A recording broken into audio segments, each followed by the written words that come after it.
നമുക്കിന്ന് സിലോപ്പിയ കറി വയ്ക്കാം. സിലോപ്പിയ മീൻ കറി വയ്ക്കുന്നതിലേക്ക് ആദ്യമേ ഒരു മൺചട്ടി സ്റ്റൗവിൽ വെച്ച് ചൂടാക്കുക. ചൂടായ ശേഷം അതിലോട്ട് നല്ല ശുദ്ധമായ വെളിച്ചെണ്ണ ഒഴിച്ചു കൊടുക്കുക. അതിലോട്ട് നമുക്ക് ആവശ്യത്തിന് ജീരകം, ഉലുവ എന്നിവ ചേർത്ത് കൊടുക്കുക.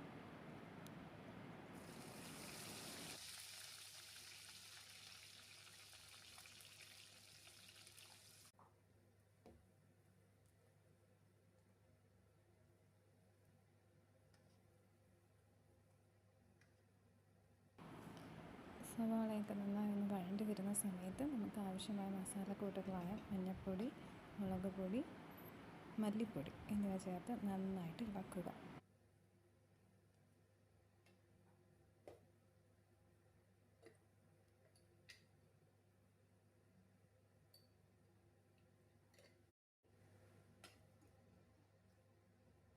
ഇനി വെള്ളം ഒഴിക്കും.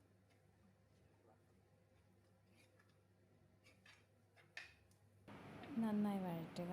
ഈ വഴന്ന് വരുന്ന പരുവത്തിലാണ് കറിയുടെ ടേസ്റ്റ് ഇരിക്കുന്നത്. അതുകൊണ്ട് നല്ല രീതിയിൽ തന്നെ വഴറ്റുക.